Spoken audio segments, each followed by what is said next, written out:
ప్రభు అయిన యేసుక్రీస్తు నామములో చేరివచ్చిన వారందరికీ ప్రేమవందనాలు తెలియజేస్తున్నాం. ఈ ఉదయ కాలము ప్రత్యేకంగా యేసుక్రీస్తు ప్రభు వారి యొక్క పుట్టుకను గూర్చి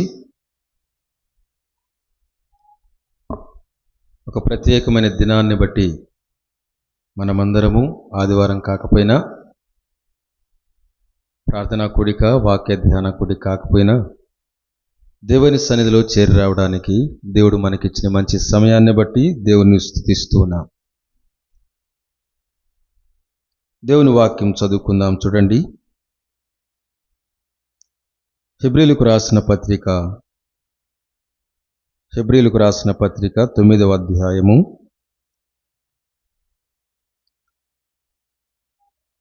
26వ వచనము నుండి చదువుకుందాం. హెబ్రీయులకు రాసిన పత్రిక 9వ అధ్యాయము 26వ వచనము నుండి. అట్లైన ఎడల జగత్తు పునాది వేయబడినది మొదలుకొని ఆయన అనేక పర్యాయములు శ్రమ పడవలసి వచ్చును. అయితే ఆయన యుగముల సమాప్తి యందు తన్ను తానే బలిగా అర్పించుకొనుట వలన పాప నివారణ చేయుటకై ఒక్కసారే ప్రత్యక్షపరచబడెను. మళ్ళా చదువుకుందాం. మధ్య భాగం నుండి, ఆయన యుగముల సమాప్తి యందు తన్ను తానే బలిగా అర్పించుకొనుట వలన పాప నివారణ చేయుటకై ఒక్కసారే ప్రత్యక్షపరచబడెను. మరి ఒక వచన భాగం చదువుకుందాము. తిమోతికు రాసిన మొదటి పత్రిక 3వ అధ్యాయము 16వ వచనం చదువుకుందాం. తిమోతికు రాసిన మొదటి పత్రిక 3వ అధ్యాయము 16వ వచనం చదువుకుందాం. నిరాక్షేపముగా దైవభక్తిని గూర్చిన మర్మము గొప్పదై ఉన్నది. ఆయన సశరీరుడుగా ప్రత్యక్షుడయ్యెను. ఆత్మ విషయమున నీతిపరుడని తీర్పునొందెను. దేవదూతలకు కనబడెను. రక్షకుడని జనములలో ప్రకటింపబడెను. లోకమందు నమ్మబడెను. ఆరోహణుడై తేజోమయుడయ్యను. చదవన లేఖన భాగము దేవుడు మనకు ఆశీర్వదించి పంచిపెట్టునుగాక.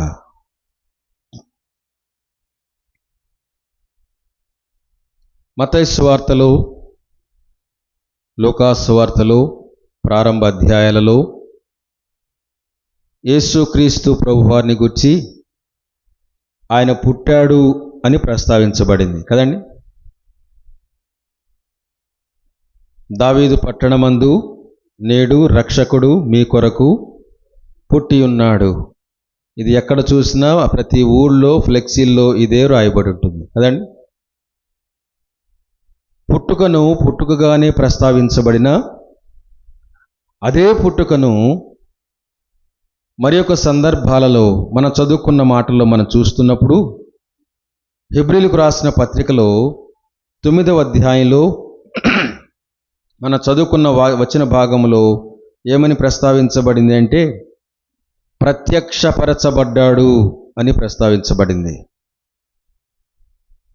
ఆయన ఎలాగూ ప్రత్యక్షపరచబడ్డాడు అంటే, తిమోతికు రాసిన మొదటి పత్రిక 3:16లో మనం చూస్తున్నప్పుడు ఆయన ఎలాగూ ప్రత్యక్షమయ్యాడో ప్రస్తావించబడింది.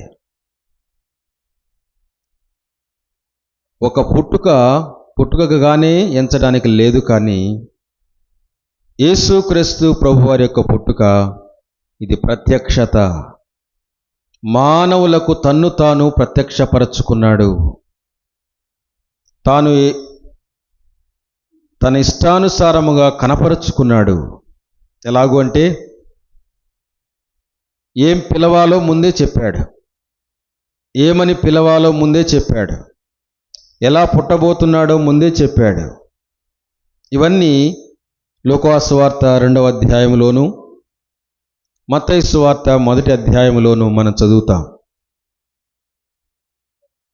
పుట్టబోవు శిశువు పరిశుద్ధుడై అనే మాట మనం చదువుతాం.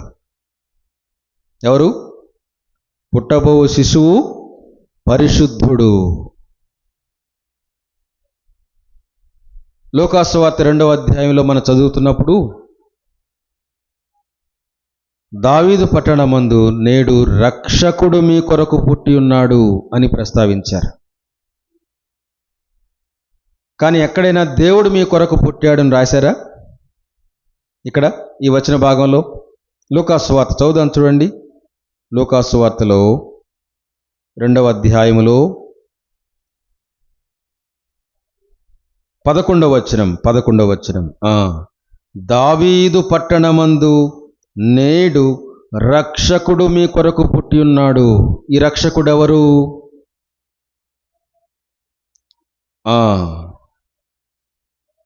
ఈయన ప్రభువైన క్రీస్తు. అంటే ఒక ప్రత్యేకమైన పని మీద అభిషేకించబడి వచ్చినవాడు అని అర్థం. ఇక్కడ మనం పిలుచుకునే పేరులో సగం పేరు కనబడుతుంది. ఏం పేరు? క్రీస్తు అనే పేరు కదా. ఇప్పుడు మత్తయి సువార్త 1వ అధ్యాయానికి వస్తే, మత్తయి సువార్త 1వ అధ్యాయము 21వ వచనం మనం చదువుకుంటే, ఆమె యొక్క కుమారుని కనును తన ప్రజలను వారి పాపముల నుండి ఆయనే రక్షించును గనుక ఆయనకు యేసు అను పేరు పెట్టుదువు అనెను కదా. ఇక్కడ ఒక పేరు ఉంది, అక్కడ ఒక పేరు ఉంది, రెండు కలిపితేనే యేసు క్రీస్తు. యేసు అనగా తన ప్రజలను వారి పాపముల నుండి ఆయనే రక్షించును గనుక యేసు అని పేరు పెడతావు. అందుకే లూకా సువార్తలో ఆ గొర్రెల కాపరులకు దూత ద్వారా తెలియపరచబడిన పరిచయ నామం ఏంటి అంటే రక్షకుడు. వాస్తవానికి ఆయన దేవుడు మీ కొరకు పుట్టాడు అని చెప్పకుండా ఏమని చెప్పాడు? రక్షకుడు మీ కొరకు పుట్టాడు అన్నాడు. వాస్తవానికి దేవుడుగానే పుడితే ఆయన దహించు అగ్ని అయి ఉన్నాడు అని వ్రాయబడింది. అగ్ని వస్తే ఏమవుతుంది? అంతా కాలిపోతుంది. అదే రక్షకుడుగా వస్తే ఫైర్ ఇంజిన్ వచ్చినట్టు మంటను ఆపివేస్తుంది, అగ్నిలో నుండి బయటికి లాగివేస్తుంది, కాపాడి రక్షిస్తుంది. దేవుణ్ణి పరిచయం చేయడానికి దేవుడు దూతల ద్వారా తెలియపరిచిన పేరేంటంటే రక్షకుడు అని అర్థం. అందుకే యేసు క్రీస్తు ప్రభు వారిని మనం జ్ఞాపకం చేసుకున్నప్పుడల్లా మనకు అర్థం కావాల్సిన మాట ఏంటంటే ఆయన రక్షకుడు. దేని గురించి రక్షకుడు? దేని గురించి రక్షకుడు? అక్కడే ఉంది కదా, 1వ అధ్యాయం మత్తయి సువార్త 21వ వచనములో ఏమని రాయబడింది? తన ప్రజలను ఎవరి పాపముల నుండి వారి పాపముల నుండి, ఎవరికి వారు వారి పాపముల నుండి ఆయన రక్షిస్తాడు. ఆయన రక్షిస్తాడు. ఈ మాట మనం గుర్తుపెట్టుకుంటే వేరే వారి పాపములను ఈయన రక్షించడానికి, వారిని తీసివేసి, పాపమును తీసివేసి రక్షించడానికి అక్కడ ఒక సంబంధాన్ని జ్ఞాపకం చేస్తున్నాడు. ఏంటంటే తన ప్రజలు అన్నాడు. ఏమన్నాడు? తన ప్రజలు. ఇక్కడ ఈ సంబంధం కానీ లేకపోతే మనమెవరమో దేవుడెవరో. ఏ సంబంధము లేకుండా ఆయన విడిపించడానికి రాలేదు.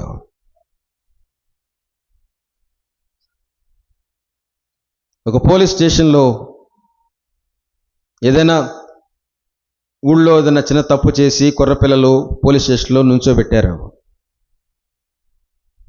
కొద్దిసేపటికి 2-3 పెద్దవాళ్ళు వచ్చారు. 2-3 కుర్రోళ్ళకి 2-3 పెద్దవాళ్ళు వచ్చారు. వారు వీరికి ఏమై ఉంటారు చెప్పండి? తండ్రన్నా అయి ఉండాలి, లేకపోతే అన్నన్నా అయి ఉండాలి. ఏ సంబంధం లేకుండా విడిపించడానికి ఎవరు రారు. సంబంధం ఎంత గట్టిగా ఉంటే అంత త్వరగా వస్తారు.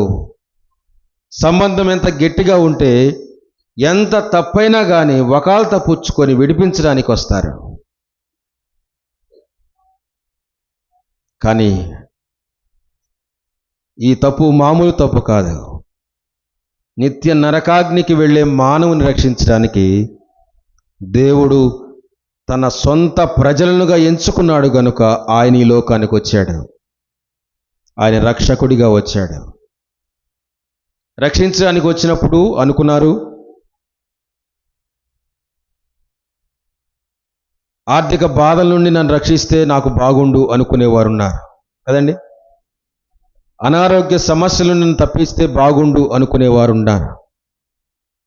అవసరతలు తీర్చబడితే బాగుండు అని అనుకునేవారు ఉన్నారు. కానీ ఇక్కడ దేవుడు పరిచయం చేస్తూ జ్ఞాపకం చేస్తున్నాడు, లోకంలో ఉన్న సమస్త మానవాళికి ఏంటంటే పాపముల నుండి రక్షించడానికి వచ్చాడు. పాపముల నుండి రక్షించడానికి. ఎందుకు? దేవుడు వచ్చిన ఒక కోరిక వేరు, మానవుడు దేవుని నుండి కోరుతున్న కోరికలు వేరు. చాలామంది ప్రార్థనకు వస్తూ ఉంటాం, ఎన్నెన్నో ఆలోచనలతో వస్తూ ఉంటాం. ఇంట్లో బాగలేకపోయినా, ఆర్థికమైన సమస్యలున్నా, అనారోగ్యమైన సమస్యలున్నా, ఎంతో కాలంగా తీర్చబడిన అక్కర్లు ఉన్నా, దేవుని సన్నిధికి వచ్చి ప్రార్థన చేస్తే దేవుడు నాకు తీరుస్తాడు అనే ఆశ కదండి. చిన్న పిల్లవాడి నుండి, చదువుకునే విద్యార్థి నుండి, నిండు ముసలితనంలో ఉన్న వృద్ధుల వరకు కూడా వారికున్న సమస్యలు, నాకున్న ఈ సమస్య తీర్చబడితే బాగుండు అని దేవుణ్ణి అడగడానికి, దేవుని సన్నిధిలో కనబడటానికి, దేవుని ద్వారా పొందడానికి వస్తూ ఉంటాం. అలాగైతే ఎంతోమంది ఎన్నో రకాలుగా అవసరతలో ఉండగా దేవుడు వారి అవసరత తీర్చడానికి ఈ లోకానికి ప్రత్యక్షుడయ్యను అని వ్రాయబడలేదండి. కానీ దేవుడు ఏమని వ్రాయించాడు అంటే పాపముల నుండి రక్షించడానికి వచ్చాడు. అందుకే పాపులను రక్షించుటకు క్రీస్తు యేసు లోకమునకు వచ్చెను అని వ్రాయబడింది. నశించిన దానిని వెదకి రక్షించుటకు ఆయన లోకమునకు వచ్చెను అని వ్రాయబడింది. పాపము వల్ల నాశనమైన జీవితాన్ని బాగు చేయడానికి వచ్చాడని వ్రాయబడింది. నేను పాపులనే పిలువవచ్చితిని అన్నాడు. ఎవరిని పిలవడానికి వచ్చాడు? ఎవరిని పిలవడానికి? డబ్బు లేని వాళ్ళు రండి, ఇల్లు లేని వాళ్ళు రండి, ఆరోగ్యం లేని వాళ్ళు రండి, కాలు బాగలేదా, కన్ను బాగలేదా కదా, రండి రండి స్వస్థత ఇస్తాం రండి అని పిలిచాడా? ఎవరిని పిలవడానికి వచ్చాడు? పాపము నుండి విడుదల కోరిన వారైతే ఈ దినమే నీ పాపము నుండి దేవుడు నిన్ను విడిపిస్తాడు. డబ్బులే సమస్యగా ఉంటే డబ్బులు తీరుతాయో లేదో గ్యారంటీ లేదు, ప్రార్థనకు వచ్చినా కూడా. అనారోగ్యమే సమస్య అయితే అనారోగ్యము తీరుతుందో లేదో గ్యారంటీ లేదు. దేవుడు మొట్టమొదటిగా తన యొద్దకు వచ్చిన ప్రతి వారి విషయంలో ఏం చేశాడు అంటే, అనేక మంది పక్షవాయువు గలవాన్ని తీసుకుని వస్తే నీ కాళ్ళు బాగోతాయి, చేయి బాగోతాయి, నీ దేహం బాగోతుంది అని అనలేదు. ఏమన్నాడు? మార్కు సువార్త 2వ అధ్యాయంలో మనం చూస్తాం. ఏమని? ఈ పాపములు క్షమించబడునుగాక. ఎవరికి? అనారోగ్యంతో ఉన్నాడు, 10 మంది మోసుకొని వచ్చారు. అప్పుడేం కావాలి? వాస్తవానికైతే ముందు స్వస్థపరిచేయ, ముందు బాగు చేయ, పాపముల క్షమాపణ తర్వాత చేద్దు అని అనలేదు మిగతా వాళ్ళు కూడా. అన్నా దేవుడు బాగు చేసేవాడు కాదు. మొదటేం బాగు చేస్తాడు? నీ నుండి నా నుండి పాపమును వేరు చేస్తాడు. నా పాప జీవితం నుండి విముక్తిని చేయడానికి దేవుడు ఇష్టపడతాడు. ఒకటి మనం గుర్తుపెట్టుకుందాం, లోకంలో ఎంతోమంది దగ్గరికి వెళ్ళి ఉండొచ్చు, ఎంతోమందిని అడిగి ఉండొచ్చు, ఎంతోమంది దగ్గర ఎన్నో ఆశించి ఉండొచ్చు. కానీ యేసు క్రీస్తు ప్రభువారి యొద్దకు వస్తే మొట్టమొదటి దేవుడు నీకు ఇవ్వాలనుకునేది ఏంటో తెలుసా? పాపము నుండి రక్షణ. అందుకే ఇప్పుడు చదువుకుందాం. హెబ్రీయులకు రాసిన పత్రిక 9వ అధ్యాయము. మొదటిగా మనం చదువుకున్న వచన భాగం హెబ్రీయులకు రాసిన పత్రిక 9వ అధ్యాయము 26వ వచనం మధ్య భాగం నుండి. అయితే ఆయన యుగముల సమాప్తి యందు తన్ను తానే బలిగా అర్పించుకొనుట వలన ఏం చేయడానికి పాప నివారణ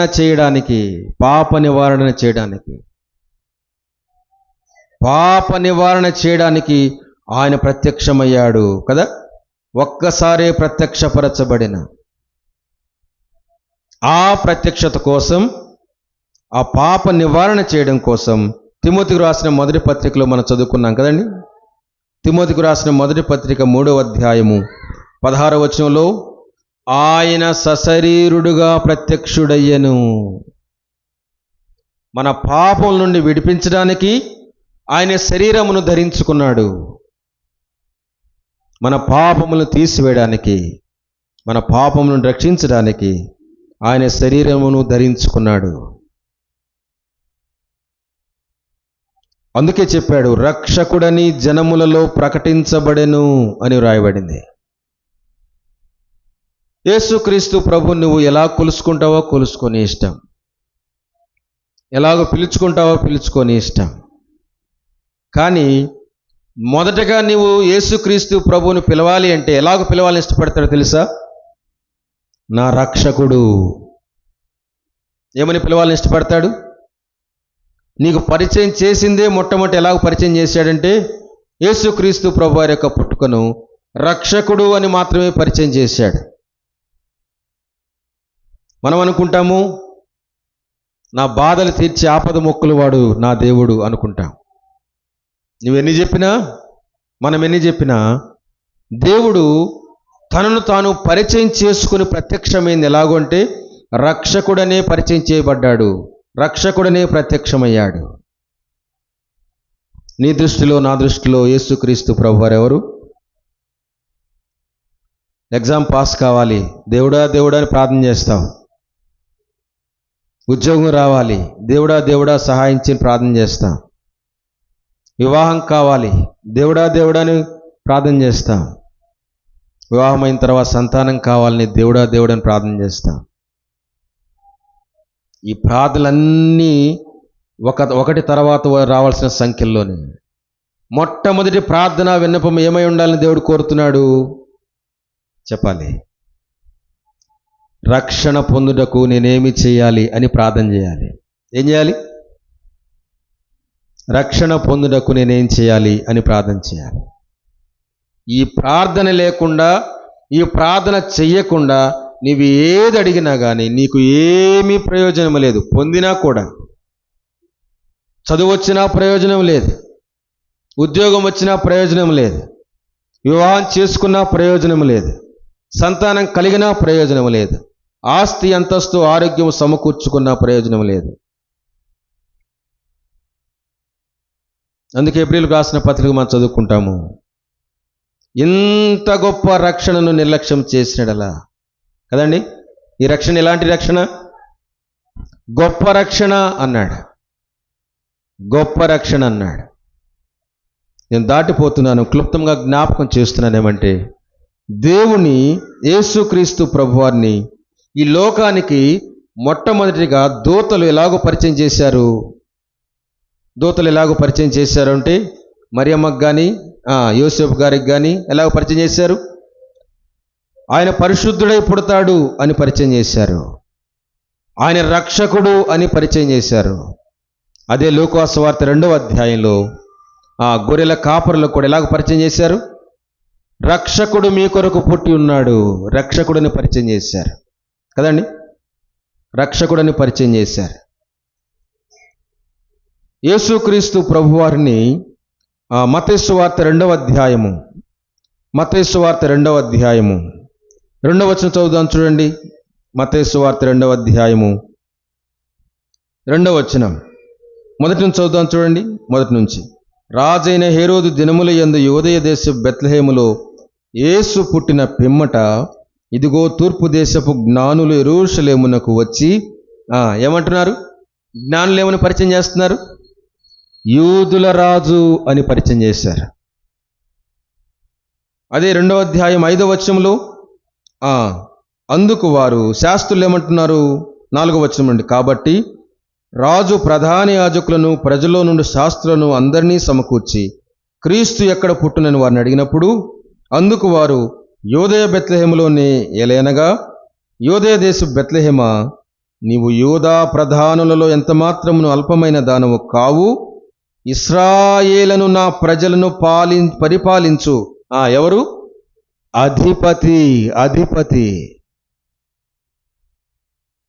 మొదటిగా మనం చూస్తాము రక్షకుడిగా పరిచయం చేయబడ్డాడు. రెండవదిగా మనం చూస్తున్నాం రాజుగా పరిచయం చేయబడ్డాడు. మూడవదిగా మనం చూస్తున్నాం ఆ పాలించే అధిపతిగా పరిచయం చేయబడ్డాడు. ఎవరు? పాపములను రక్షించడానికి వచ్చిన వాడు సామాన్యుడు కాడు, గుర్తుపెట్టుకుందాం. నీ వంటి వాడు నా వంటి వాడు కాదు, గుర్తుపెట్టుకుందాం. ఏ పని లేకుండా ఖాళీగా ఉన్నాడు కాబట్టి వచ్చాడని కాదు, గుర్తుపెట్టుకుందాం. ఇక మనం తప్పితే ఆయనకి దిక్కెవరు లేరు అని కాబట్టి ఆయన వచ్చాడని కాదు, గుర్తుపెట్టుకుందాం. నిన్ను నన్ను ప్రేమించడానికి, నీ కొరకై నా కొరకై ప్రాణం పెట్టడానికి, నీలో నాలో ఏదో ఆశించి కాదు ఆయన వచ్చింది, గుర్తుపెట్టుకుందాం. యేసుక్రీస్తు ప్రభువారు రక్షకుడు, ఆయన రాజు, ఆయన అధిపతి కదండి. లూకాసు వార్తలో మొదటి అధ్యాయము, లూకాసు వార్త మొదటి అధ్యాయము 32, 35 వచనాలు చదువుకుందాం. చూడండి, లూకాసు వార్త మొదటి అధ్యాయము 32, 35 వచనాలు. 32వ వచనంలో, ఆయన గొప్పవాడు, మామూలు వాడు కాదు, రక్షించడానికి వచ్చింది. నీ నా పాపములు తీసివేయడానికి ప్రయత్నం చేయడానికి రాలేదు, ప్రాణం పెట్టి తీసివేయడానికి వచ్చాడు. ఆయన సామాన్యుడు కాడు. ఎవరైనా గొప్పవాడు. ఇంకా ఏముంది? 32వ వచనం, ఆయన గొప్పవాడై సర్వోన్నతుని కుమారుడు. ఆయనకున్న పేర్లు మనం చూస్తే ఆయన ఎవరు? సర్వోన్నతుని కుమారుడు. అదే 35వ వచనంలో మనం చూస్తాము, పరిశుద్ధాత్మ నీ మీదికి వచ్చును, సర్వోన్నతుని శక్తి నిన్ను కమ్ముకొనును గనుక పుట్టబోవు శిశువు ఏమై ఉంటాడు? పరిశుద్ధుడు. ఈ పేరు ఎవరికి పెట్టబడలేదు, ఈ పేరు చేత ఎవరు పిలువబడలేదు. దేవుడని చెప్పుకునే వాళ్ళు చాలామంది లోకంలో ఉన్నారు, కానీ నేను పరిశుద్ధుడను అని చెప్పుకున్న వారు ఎవరు లేరు. నిన్ను కాపాడుతాను, నీకు బాగు చేస్తాను, నీకు ఇంత మేలు చేస్తానని చెప్పేవాళ్ళు చాలామంది వచ్చారు, కానీ నేను పరిశుద్ధుడను పరిచయం చేసుకున్న వారు ఎవరు లేరు. ఆయన పరిశుద్ధుడని సాక్ష్యం ఇచ్చిన వారు కూడా ఎవరు లేరు. అన్నిటికీ మించి పాపములను రక్షించడానికి వచ్చిన వాడు పరిశుద్ధుడు. ఇది యేసుక్రీస్తు ప్రభువారి యొక్క పేర్లను గుర్చిన ప్రస్తావన. ఆయన పుట్టుకకు ముందే యెషయా గ్రంథం 9వ అధ్యాయంలో ఇలాగో పరిచయం చేయబడి ప్రస్తావించబడింది. యెషయా గ్రంథం 9వ అధ్యాయములో 6వ వచనం మనం చదువుకుంటే, యేసుక్రీస్తు ప్రభువును గూర్చిన ప్రవచనం ఎలాగో ప్రవచించబడింది అంటే, ఏలయనగా మనకు శిశువు పుట్టెను, మనకు కుమారుడు బడెను, ఆయన భుజము మీద రాజ్యభారముండును అంటూ ఆయన్ను గురించి ప్రవచించిన మాటలు ఏంటంటే, మనం రక్షించడానికి వచ్చే దేవుడు ఎలాగొస్తాడు? ఆయన ఎవరు? ఆశ్చర్యకరుడు. ఆ పేర్లు మనం చూస్తున్నప్పుడు, నీ కొరకు నా కొరకు దావీదు పట్టణం ముందు రక్షకుడు పుట్టాడు అంటే, ఈ రక్షకుడు ఎవరో చిన్న ఉద్యోగం చేసుకునే ఉద్యోగి కాదండి. ఏదో గవర్నమెంట్ వారు ఇచ్చిన ఉద్యోగాన్ని జీతం మీద బతికేవాడు కాదు. నిన్ను నన్ను రక్షించడానికి వచ్చింది. ఈ లోకంలో నీతో నాతో ఏదో ఆశించి వచ్చిన వాడు కాదు రక్షించడానికి వచ్చింది. రక్షించిన తర్వాత నీ నుండి నా నుండి ఏదో ఆశించి తీసుకోవడానికి కాదు వచ్చింది. ఈయన ఆశ్చర్యకరుడు, ఆలోచనకర్త. ఆయన ఆలోచన ద్వారానే భూమి ఆకాశం అన్నీ కలిగాయి. చదువుకుంటూ పోతే ఆశ్చర్యకరుడు, ఆలోచనకర్త, బలవంతుడైన దేవుడు. బైబిల్ గ్రంథంలో మనం చదువుతామండి, ఆయన బలమైన హస్తము చేత ఈ యొక్క భూమి ఆకాశములు సృజించబడెను. బలమైన దేవుడు. ఇప్పుడు చెప్పండి, ఈ రక్షకుడు ఎవరు? బలమైన దేవుడు. దేవుడు కాదు, బలమైన దేవుడు. పాపములు వెళ్ళిపో అంటే వెళ్ళిపో. దెయ్యములు మనిషిలో ఉన్నప్పుడు, దురాత్మలు మనిషిలో ఉన్నప్పుడు యేసుక్రీస్తు ప్రభువు సంచరిస్తూ మాట మాత్రము సెలవుగానే బయటికి వెళ్ళిపోయాయి కదండి. అటువంటిది పాపం పోగొట్టలేడా? ఎందుకు వాక్ బలమును దేవుడు ఉపయోగించలేదు? ఆ బలమైన దేవుడు ఒక మాట కలుగును గాక అనగానే కలిగిన నాట నుండి భూమి తిరగడం ప్రారంభించి ఈ రోజుకు తిరుగుతూనే ఉంది. కోట్ల సంవత్సరాలు అయిపోయిన నాడు పలికిన మాట ద్వారా భూమి తిరుగుతూనే ఉంది. చిన్నపిల్లవాడు ఆడుకుంటూ బొంగరాన్ని తిప్పుతారు, ఆ పోటీలు కూడా జరుగుతుంటాయి కదండి. పిల్లల పోటీలు పడితే ఎవరు ఎక్కువ వేసిన బొంగరం ఎక్కువసేపు తిరిగితే వాడు గొప్పోడు కదండి. ఎంత తిరుగుతుందండి? మహా అయితే నిమిషం. చెయ్యి మార్చి వేసుకున్నా కూడా 2-3 నిమిషాలు తిప్పుతాడు. ఈయన కలుగునుగాక అనగానే కలిగిన నాటి నుండి ఈ భూమి తన చుట్టూ తాను తిరుగుతూనే సూర్యుని చుట్టూ పరిభ్రమిస్తూనే ఉంది. ఇప్పుడు చెప్పండి, ఈయన వాక్కులు ఎంత బలం ఉంది? కలుగునుగాక అనగానే సమస్త జీవరాశులు కలిగాయి. ఇప్పుడు చెప్పండి, ఈయన వాక్కులు ఎంత బలం ఉంది? ఆ బలమైన దేవుడు రక్షించడానికి వచ్చాడు. దేన్ని రక్షించడానికి? ఎవరిని రక్షించడానికి? పాపముతో నిండిన మానవుని పాపముల నుండి రక్షించడానికి వచ్చాడు. ఎలాగూ? హెబ్రీయులకు రాసిన పత్రిక మనం చదువుకున్నాం కదా, మళ్ళీ చదువుకుందాం, జ్ఞాపకం చేసుకుందాం. హెబ్రీయులకు రాసిన పత్రిక 9వ అధ్యాయము, హెబ్రీయులకు రాసిన పత్రిక 9వ అధ్యాయము 26వ వచనం మధ్య భాగము నుండి. ఎలాగూ? తన్ను తానే బలిగా అర్పించుకొనుట వలన పాప నివారణ చేయడానికి. అంటే ఇక్కడెక్కడ నోటి మాటను ఉపయోగించలేదు. ఎవరు? ఆ బలమైన దేవుడు తన మాటను ఉపయోగించలేదు, తన ప్రాణముని పెట్టడానికనే ఇష్టపడ్డాడు. నిన్ను నన్ను ప్రేమించి దేవుడు లేదు నేను పుట్టించిన ప్రజలే కాబట్టి ఎవరు ఏమంటానికి లేదు, పాపం తప్పు చేసిన మంచోడే అని అంటే అయిపోతుంది అనుకుంటే అయిపోవచ్చు కూడా, కానీ దేవుడు అలాగ అనుమతించలేదు. తన ప్రాణాన్ని పెట్టాడు. ఆయన పేరు బలవంతుడైన దేవుడు. మరి ఒక మాట మనం చూస్తే, నిత్యుడగు తండ్రి. ఎల్లప్పుడూ ఉండేవాడు, చనిపోయేవాడు కాదు, ఎల్లప్పుడూ ఉండినవాడు. సమాధానకర్తయగు అధిపతి. ఇందాక మనకు అనుకున్నాం కదా, పాలించు అధిపతి మనం చూసాము. సమాధానకర్తయగు అధిపతి అని అతనికి పేరు పెట్టబడును కదండి. ఈ మాటలు మనం జ్ఞాపకం చేసుకుంటే క్లుప్తంగా, ఎన్నో మార్లు క్రిస్మస్ సందర్భంగా మందిరానికి వచ్చాం ఆసక్తిగా. సంవత్సరంకి ఒకసారి కొత్త బట్టలు తీసుకుంటున్నాం, పిల్లలకు కుట్టిస్తున్నాం, సంబరం చేసుకుంటున్నాం, సంతోషపడటానికి ప్రయత్నం చేస్తున్నాం. పండగ మధ్యాహ్నం భోజనంతో అయిపోతే ఆ సంతోషం ఎట్టిపోద్దో.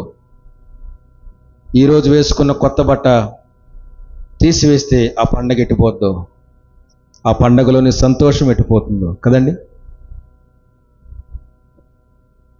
ఈ బట్ట వలన వచ్చే సంతోషం బట్ట తీయగానే పోతుంది. వండుకొని తినే తిండి వలన వచ్చే సంతోషం తినగానే అయిపోతుంది. పెట్టే డబ్బు ఖర్చు, ఆ సమయం అది దాటిపోగానే ఆ సంతోషం అయిపోతుంది. కానీ లోకాసువార్త 2వ అధ్యాయంలో ఒక మాట మనం చూసుకొని మనం ముగించుకుందాం. చూడండి, లోకాసువార్త 2వ అధ్యాయంలో, లోకాసువార్త 2వ అధ్యాయంలో 10వ వచనంలో మనం చూస్తే, అయితే ఆ దూత, భయపడకుడి, ఇదిగో ప్రజలందరికీ నీ కలుగబోవు ఏ సంతోషం? కొత్త బట్టల సంతోషం కాదు, పిండి వంటల సంతోషం కాదు. అందుకే దేవుడు దీన్ని ప్రత్యేకంగా ప్రస్తావించాడు. ఎలాగూ మహా సంతోషకరమైన సువర్తమానము. ఈ మాట ఎవరు నీకు ఎప్పుడు వినలేదు, ఈ విషయం నీకు ఎప్పుడు తెలియపరచబడలేదు. ఎన్నెన్నో మన జీవితంలో ఎన్నో సంతోషాలు వచ్చాయి, వెళ్ళిపోయాయి కదండి. పరీక్ష పాస్ అయినప్పుడు వచ్చిన సంతోషం అయిపోయింది, ఉద్యోగం వచ్చినప్పుడున్న సంతోషం అయిపోయింది, పెళ్లి చేసుకున్నప్పుడున్న సంతోషం అయిపోయింది, పిల్లలు పుట్టారు సంతోషం అయిపోయింది. ఏ సంతోషమైనా కానీ గడుపుదా పోతామంటే కొంచెంసేపు గడపగానే అయిపోతుంది. కానీ ఈ సంతోషం నిత్య సంతోషం. అందుకే చెప్పాడు దేవుడు, దీనికి ఒక పేరుతో ప్రస్తావించాడు. ఏమనంటే మహా సంతోషము. ఇది ఆగేది కాదు, ఇది ఆగే సంతోషం కాదు. యేసు క్రీస్తు ప్రభువారు లోకంలో పుడితే కాదు మహా సంతోషం. యేసు క్రీస్తు ప్రభువారు నీ నా హృదయంలో పుడితే ఈ మహా సంతోషం ఆగనే ఆగదు. యేసు క్రీస్తు ప్రభువారు ఈ లోకంలో పుట్టారని సంతోషపడితే ఈ రోజుతోనే అయిపోతుంది ఆ సంతోషం. ఆయన పుట్టి నా పాపం నుండి విడిపించడానికి ఆయన బలిగా అర్పణముగా చేయబడి సిలువలో వేలాడదీయబడ్డాడు, రక్తాన్ని కార్చాడు, కొడాలతో కొట్టబడ్డాడు, అవమానించబడ్డాడు, హింసించబడ్డాడు, హేళన చేయబడ్డాడు, మరణించి సమాధి చేయబడ్డాడు, సమాధి నుండి తిరిగి లేచాడు, మరణం మీద విజయాన్ని ఇచ్చాడు అని ఎవరైతే నమ్ముతారో, ప్రభువా నేను పాపి నన్ను క్షమించము అని ఎవరైతే నోటితో దేవుని ఒప్పుకుంటారో, యేసు క్రీస్తు ప్రభుని సొంత రక్షకుని ఎవరైతే అంగీకరిస్తారో వారి హృదయాల్లో యేసుక్రీస్తు ప్రభు ఆ క్షణము నుండి పుడతాడు. అప్పుడు ఈ వచనం నెరవేరుతుంది. లేకపోతే కటౌట్కి డబ్బులు నువ్వే ఇచ్చినా, బ్యానర్కి నువ్వే డబ్బులు ఇచ్చినా, మందిరానికి అట్టిపళ్ళు తెచ్చినా, పిండి వంటలు తెచ్చినా, ఇంకేమైనా కుర్చీలు తెచ్చినా, ఏమని తెచ్చినా ఆ సంతోషం ఆ రోజుతో అయిపోతుంది. యేసుక్రీస్తు ప్రభువా నేను పాపి నన్ను క్షమించమని, నా కొరకై నా పాపను విడిపించని నా కొరకు పుట్టావని నేను నమ్ముతున్నాను. ఒక చిన్న మాట నీవు ఒప్పుకుంటే అప్పుడు ఈ వచనం నెరవేరుతుంది. ఏ వచనం? లూకాసు వార్త 2వ అధ్యాయం 10వ వచనం. ప్రజలందరికీ కలగబోయే మహా సంతోషకరమైన సువర్తమానము ఇలాగూ నీకు వినిపించబడుతూ ఉండగా ఈ మహా సంతోషము ఆగిపోయేది కాదు, కరిగిపోయేది కాదు. ఈ లోకము దాటిపోయిన పరలోకమును గూర్చి ప్రస్తావించబడిన మాట ఏంటంటే నీ సన్నిధిని నిత్య సుఖములు గలవు, నీ సన్నిధిని నిత్య సంతోషము కలదు. ఆ నిత్య సంతోషం వరకు తీసుకెళ్తాడు. అదే మహా సంతోషకరమైన సువర్తమానం ఈ ఉదయ కాలము నీకు మనందరికీ వినిపించబడగా యేసుక్రీస్తు ప్రభువును నమ్మని వారు క్రిస్మస్ పండగకు వచ్చినా, మందిరంకి వచ్చినా నిజమైన క్రిస్మస్ నీ నా జీవితంలో కలగాలి అంటే, ఆ సంతోషం మహా సంతోషమే నిత్య సంతోషముగా మార్చబడాలి అంటే, ప్రభువా నేను పాపి నన్ను క్షమించయ్యా, నా కొరకై సిలువలో మరణించావు, ప్రాణం పెట్టావు, తిరిగి లేచావు, నేను నమ్ముతున్నాను. ఎక్కడి నుండి నా పాప జీవితాన్ని నన్ను విముక్తినిగా చేయమని చిన్న ప్రార్థన మనసులోనే చేసుకో. ఈ రోజు నుండి క్రిస్మస్ మొదలవుతుంది. ఈ క్రిస్మస్ ఆగేది కాదు, పరలోకంలో నిన్ను దేవునితో పాటు నిలబెట్టేట్టుగా చేస్తుంది. అలాగుంటానికి దేవుడు మనకు సహాయము చేయనుగా. మీకందరికీ ప్రేమ.